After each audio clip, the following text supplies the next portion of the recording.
जब कोई व्यक्ति ईश्वर की ओर बढ़ता है तो माया उसे रोकने की हर संभव कोशिश करती है।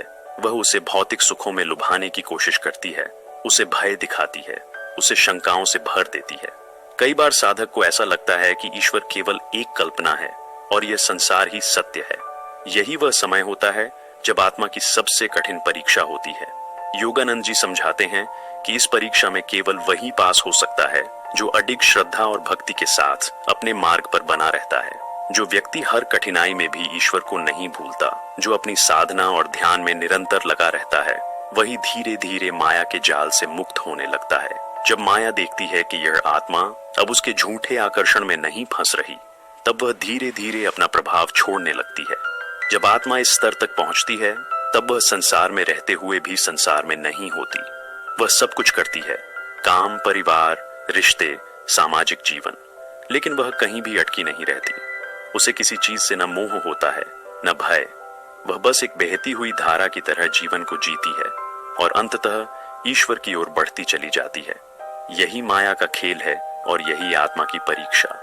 लेकिन यह परीक्षा केवल एक कठिन संघर्ष नहीं, बल्कि एक सुंदर यात्रा भी है, जिसमें आत्मा धीरे धीरे अपने असली घर की ओर लौट रही होती है। लेकिन अब प्रश्न उठता है, इस माया से मुक्त होकर आत्मा अपने असली स्वरूप को कैसे पहचान सकती है? क्या कोई व्यक्ति अकेले अपने प्रयासों से इस यात्रा को पूरी कर सकता है या उसे किसी मार्गदर्शक की आवश्यकता होगी? परमहंस योगानंद जी कहते हैं कि आत्मा का ईश्वर तक पहुंचना एक लंबी यात्रा है और इस यात्रा में गुरु की भूमिका सबसे महत्वपूर्ण होती है। ठीक उसी प्रकार जैसे कोई व्यक्ति अंधकारमय जंगल में खो जाए तो उसे वहां से निकलने के लिए एक अनुभवी मार्गदर्शक की आवश्यकता होती है, वैसे ही यह सांसारिक जीवन भी एक विशाल जंगल के समान है, जहां हर दिशा में भ्रम, मोह और माया की जटिलताएं हैं। अगर व्यक्ति बिना मार्गदर्शन के इस जंगल में भटकता रहे तो उसके लिए सही रास्ता खोजना लगभग असंभव हो जाता है। लेकिन यदि कोई गुरु मिल जाए जो स्वयं इस जंगल से बाहर निकल चुका हो, तो वह उसे भी मार्ग दिखा सकता है। योगानंद जी स्पष्ट रूप से कहते हैं कि बिना सच्चे गुरु के आत्मा का ईश्वर तक पहुंचना अत्यंत कठिन हो जाता है। यह ठीक वैसे ही है जैसे कोई बिना किसी शिक्षक के कोई जटिल विज्ञान या गणित का विषय समझने का प्रयास करे। कुछ मूल बातें तो समझ आ सकती हैं, लेकिन गहरे ज्ञान तक पहुंचना अत्यंत कठिन हो जाता है। गुरु कौन होता है? गुरु केवल कोई साधारण व्यक्ति नहीं होता। सच्चा गुरु वह होता है जिसने स्वयं ईश्वर का साक्षात्कार किया हो, जो स्वयं आत्म साक्षात्कार के मार्ग पर चल चुका हो। ऐसा व्यक्ति केवल ज्ञान की बातें नहीं करता, बल्कि वह स्वयं जीता जागता उदाहरण होता है। उसकी उपस्थिति मात्र से ही शिष्य के जीवन में परिवर्तन आने लगता है। योगानंद जी अपने गुरु स्वामी श्री युक्तेश्वर गिरी जी का उदाहरण देते हैं। वे कहते हैं कि जब वे पहली बार अपने गुरु से मिले तो उन्हें ऐसा लगा जैसे उनकी आत्मा को वर्षों से जिस सत्य की तलाश थी वह अंततः मिल गया है। गुरु का कार्य शिष्य को सही मार्ग दिखाना है, लेकिन शिष्य को स्वयं उस मार्ग पर चलना पड़ता है। गुरु केवल एक दीपक की तरह होता है जो अंधकार में प्रकाश फैलाता है, लेकिन व्यक्ति को स्वयं अपने पैरों से यात्रा करनी होती है। अब यहाँ एक महत्वपूर्ण प्रश्न उठता है, क्या हर किसी को जीवित गुरु की आवश्यकता होती है? योगानंद जी कहते हैं कि सच्चा गुरु केवल शरीर तक सीमित नहीं होता। कई बार ईश्वर स्वयं व्यक्ति को ऐसे ज्ञान, पुस्तकों या आंतरिक अनुभूतियों के माध्यम से मार्गदर्शन देता है जो उसकी आत्मा को जागृत करने में सहायक होते हैं। जब व्यक्ति सच्चे हृदय से ईश्वर तक पहुंचने की प्रार्थना करता है तो वह किसी न किसी रूप में उसे सही दिशा दिखाता है। गुरु से मिलने के बाद शिष्य को क्या करना चाहिए? केवल गुरु को मान लेना ही पर्याप्त नहीं होता, बल्कि गुरु की शिक्षा का पालन करना ही सबसे महत्वपूर्ण होता है। सच्चे गुरु कभी भी किसी शिष्य को अपनी पूजा करने के लिए नहीं कहते, बल्कि वे हमेशा उसे ईश्वर की ओर मोड़ते हैं। वे सिखाते हैं कि ध्यान, साधना और निष्काम कर्म के द्वारा आत्मा को धीरे धीरे शुद्ध किया जाए। योगानंद जी यह भी कहते हैं कि जब कोई व्यक्ति सच्चे हृदय से अपने आध्यात्मिक पथ पर चलता है तो उसे कई परीक्षाओं का सामना करना पड़ता है। माया उसे भटकाने का हर संभव प्रयास करती है। वह कभी लालच के रूप में आती है, कभी शंकाओं के रूप में और कभी संसार के आकर्षणों के रूप में। लेकिन जो व्यक्ति अपने गुरु के निर्देशों का पालन करता है और निरंतर ईश्वर की ओर बढ़ता रहता है, वही इन परीक्षाओं को पार कर सकता है। जब व्यक्ति गुरु के मार्गदर्शन में ध्यान और साधना में गहराई से उतरता है तो उसे धीरे धीरे अपने अंदर ईश्वर की उपस्थिति का अनुभव होने लगता है। उसे यह एहसास होता है कि वह केवल यह शरीर और मन नहीं है, बल्कि वह शुद्ध चेतना है।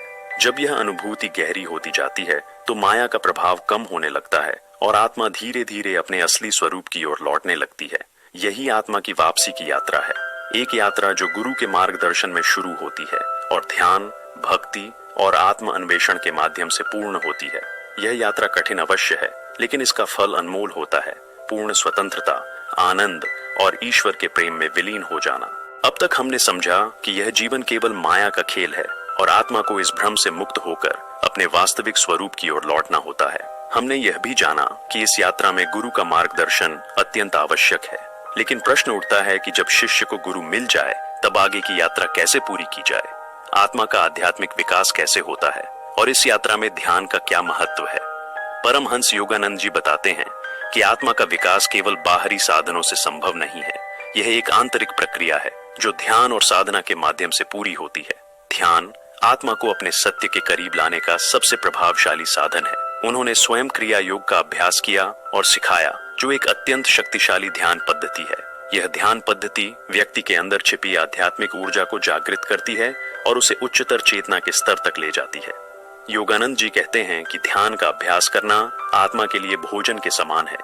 जिस प्रकार शरीर को भोजन की आवश्यकता होती है, वैसे ही आत्मा को भी शुद्ध और गहरी शांति की आवश्यकता होती है, जो केवल ध्यान से प्राप्त होती है। जब व्यक्ति ध्यान में बैठता है और अपनी इंद्रियों को भीतर केंद्रित करता है, तो वह धीरे धीरे अपने भौतिक अस्तित्व से परे जाने लगता है। उसे अनुभव होने लगता है कि वह केवल यह शरीर या मन नहीं है, बल्कि वह असीम चेतना है जो इस पूरे ब्रह्मांड में व्याप्त है। लेकिन ध्यान करना आसान नहीं होता। जब कोई व्यक्ति ध्यान करने बैठता है तो उसके मन में असंख्य विचार आने लगते हैं। माया उसे भटकाने की पूरी कोशिश करती है, वह बार बार उसे संसार की ओर खींचने का प्रयास करती है। लेकिन जो व्यक्ति धैर्यपूर्वक और निरंतर अभ्यास करता रहता है, वह धीरे धीरे इस स्थिति को पार कर जाता है। योगानंद जी कहते हैं कि ध्यान की गहराई में जाने के लिए सबसे पहले मन को नियंत्रित करना आवश्यक होता है।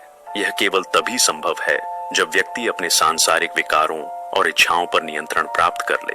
जब तक मन संसार की वस्तुओं में उलझा रहेगा, तब तक ध्यान में गहराई से उतर पाना कठिन होगा। इसलिए साधक को चाहिए कि वह अपने जीवन में संतुलन बनाए रखे, न तो अधिक आसक्त हो और न ही पूरी तरह त्यागी बने।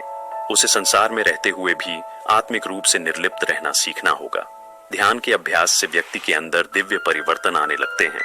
उसका मन शांत होने लगता है, उसकी चिंताएं कम होने लगती हैं और उसमें गहरी करुणा और प्रेम उत्पन्न होने लगता है। धीरे धीरे वह सांसारिक मोह से मुक्त होकर आत्म साक्षात्कार के मार्ग पर आगे बढ़ने लगता है। जब ध्यान गहरा हो जाता है तो व्यक्ति को अपने अंदर दिव्य प्रकाश और अनाहत नाद, आध्यात्मिक ध्वनियाओं का अनुभव होने लगता है। यह संकेत होते हैं कि आत्मा उच्चतर चेतना की ओर बढ़ रही है। योगानंद जी बताते हैं कि जब साधक नियमित रूप से ध्यान करता है तो उसके अंदर आत्मा की दिव्यता प्रकट होने लगती है। वह धीरे धीरे अहंकार, मोह और माया के बंधनों से मुक्त होने लगता है। उसके अंदर दैवीय प्रेम और आनंद की धारा बहने लगती है।